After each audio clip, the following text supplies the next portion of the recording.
اب میں خصوصی خطاب کے لیے دعوت دیتا ہوں جناب قاضی و مفتی محمد عامر صاحب قاسمی دامت برکاتہ، ناظم تعلیمات جامعہ علیہ مفتاح العلوم بڑی مسجد گجری بازار بلیا سے حضرت والا تشریف لائیں اور اپنے مفید آراء اور مفید مشوروں اور مفید مسائل سے ہم تمام سامعین کو مستفید فرمائیں۔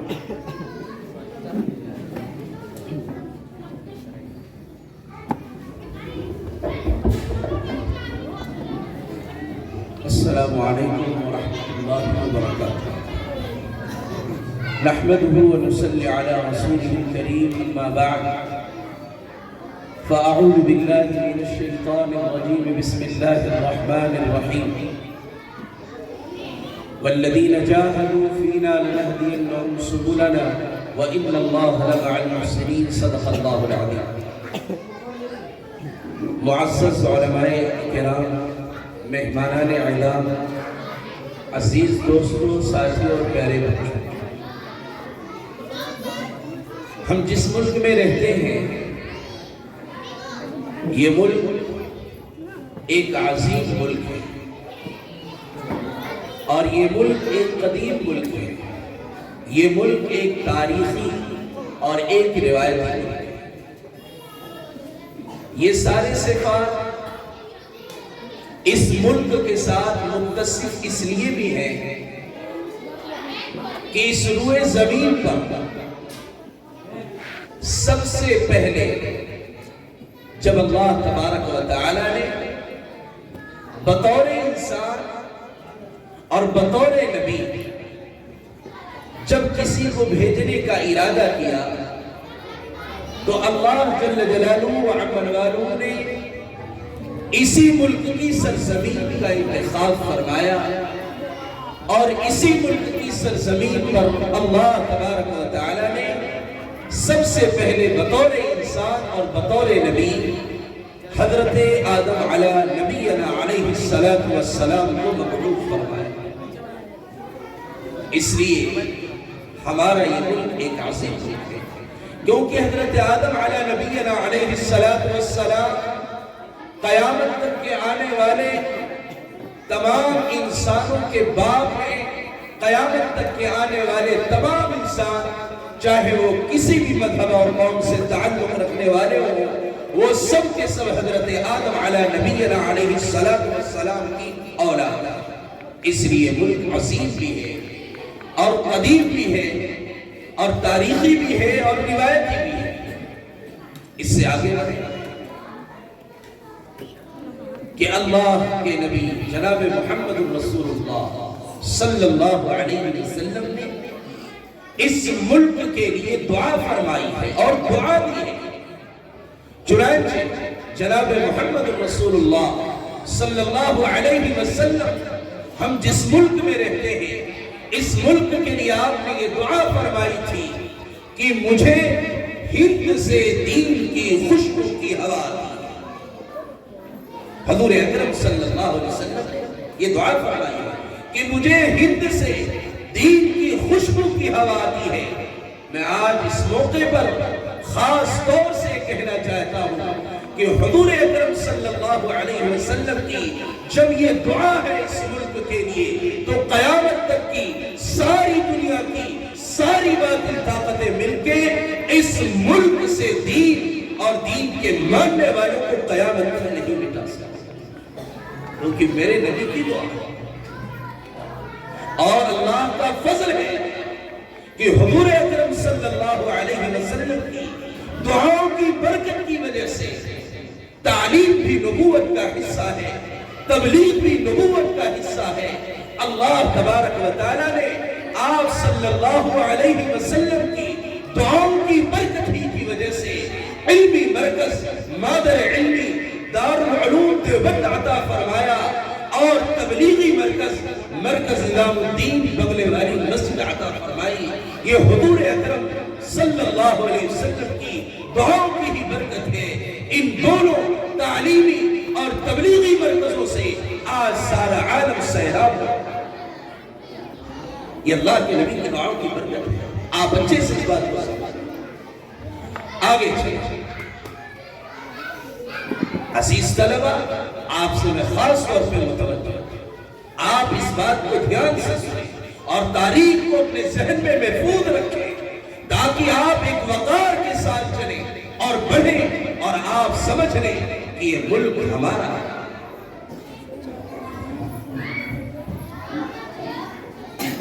حضور اکرم صلی اللہ علیہ وسلم کا زمانہ ہے، شق القمر کا معجزہ واقع ہوتا ہے۔ تاریخ دانوں نے لکھا ہے رتن ہندی نام کا ایک شخص جو اس ملک کا رہنے والا تھا، حضور اکرم صلی اللہ علیہ وسلم کے زمانے میں جب اس نے شق القمر کا معجزہ دیکھا، عرب گیا، حضور اکرم صلی اللہ علیہ وسلم سے ملاقات کی اور اسلام کو قبول فرمایا۔ اگر آپ رتن ہندی کے زمانے سے اس ملک میں اسلام کو دیکھیں تو پھر بھی 1446 سال سے اوپر ہی ہو جاتا۔ ویسے تو حضرت آدم علیہ نبینا علیہ السلام اس ملک میں آئے ہیں، تو پھر اس ملک کی بنیاد کس کی ہے؟ ہر عقل مند آدمی اس کو سمجھ سکتا ہے۔ بہرحال اس سے آگے بڑھیں، سن 712 عیسوی میں محمد بن قاسم اس ملک میں آتے ہیں اور 712 سے لے کے 1857 712 سے لے کے 1857 عیسوی تک یہاں مسلمانوں نے حکومت کی۔ تاریخ کے اوراق سے اس بات کو کبھی مٹایا نہیں جا سکتا۔ یہ بات الگ ہے کہ آج دور آپ کا ہے تو آپ اپنی باتیں بولیں، لیکن یاد رکھیں تاریخ کو مٹایا نہیں جا سکتا۔ تاریخ یہی ہے کہ 712 محمد بن قاسم سے لے کے 1857 تک مسلمانوں نے اس ملک پہ حکومت کی ہے۔ مختلف سلطنتیں آئیں، مملوکی سلطنت، خلیجی سلطنت، لودھی اور مغلیہ، تغلق وغیرہ وغیرہ، یہ ساری سلطنتیں آئیں اور 712 سے 1857 تک یہاں مسلمانوں کی حکومت تھی۔ لیکن وَكَانَ أَمْرُ اللَّهِ قَدَرًا مَقْدُورًا، اللہ تعالیٰ نے جو چیز مقدر کر دیا ہے وہ تو ہو کے رہے گا۔ ہونا یہ تھا اور ہوا یہ کہ انگریز ایسٹ انڈیا کمپنی کے نام سے اس ملک میں ڈورے ڈالتا ہے اور اپنی شاطرانہ چال سے دھیرے دھیرے اس ملک میں پکڑ بناتا ہے، یہاں تک کہ اپنی شاطرانہ چال سے پورے ملک پر قبضہ جما لیتا ہے، پورے ملک پر قبضہ جما لیتا ہے۔ اب 1857 سے مسلمانوں سے حکومت و خلافت بادشاہ سب چھینتی ہے۔ انگریز 1857 سے 1947 یہاں ظالمانہ اور جابرانہ انداز میں حکومت کرتے رہے۔ مختصر یہ کہ ہمارے علماء کرام اس ملک کی آزادی کے لیے قدم بڑھائے اور پھر کہانی لکھی گئی کہ انگریزوں سے لڑائی لڑی گئی، بے شمار نام گنتے گنتے وقت ختم ہو جائیں گے۔ بس اللہ تعالیٰ سے یہ دعا ہے، ہمارے جن علماء نے، جن نیتاؤں نے اس ملک کے لیے قربانیاں دی ہیں، اپنے جانوں کو پیش کیا ہے اس ملک کے لیے، اس ملک کے خاطر، اللہ تعالیٰ ان تمام کی مغفرت فرمائے، ان کے قبروں کو نور سے منور فرمائے، اعلیٰ درجات عطا فرمائے۔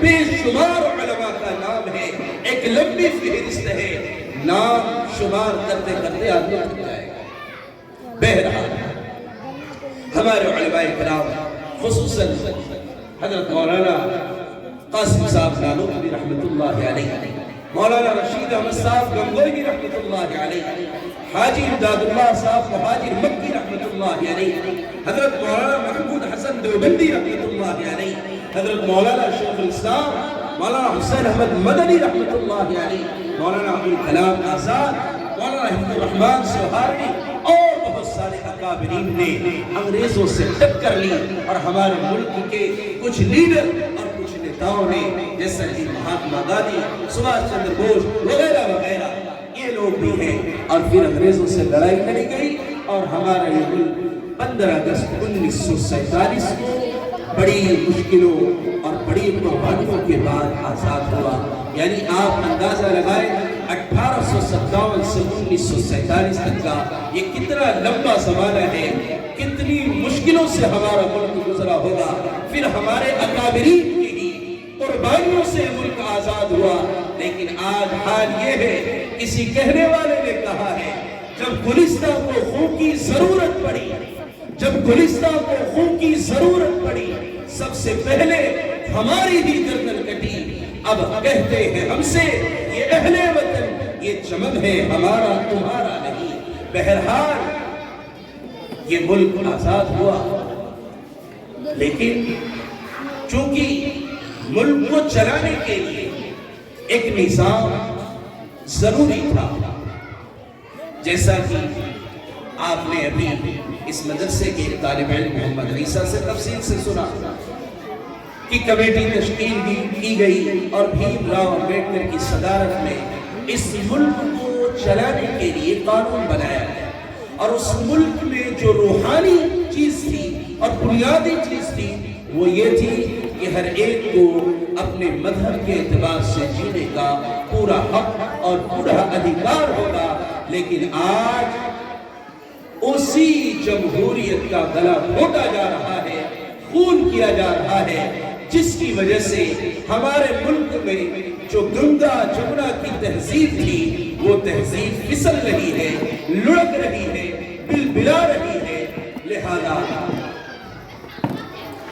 یوم جمہوریہ کا وجود اسی طریقے سے ہوا، اور 1949 میں قانون اخذ کیا گیا۔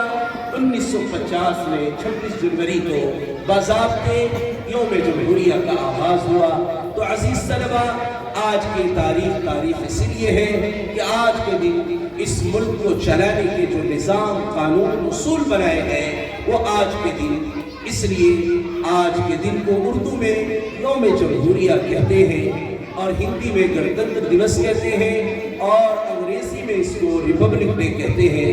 لہذا ہم آج کے اس اہم موقع پر اللہ تعالیٰ سے دعا کرتے ہیں کہ اللہ تعالیٰ اس ملک کی جمہوریت کو باقی رکھے، یہاں امن و امان کو اللہ تعالیٰ قائم فرمائے، اور جو لوگ اس ملک کو بے پناہ قربانیوں سے اس سطح تک پہنچائے ہیں، اللہ تعالیٰ ان کے درجات کو بلند فرمائے۔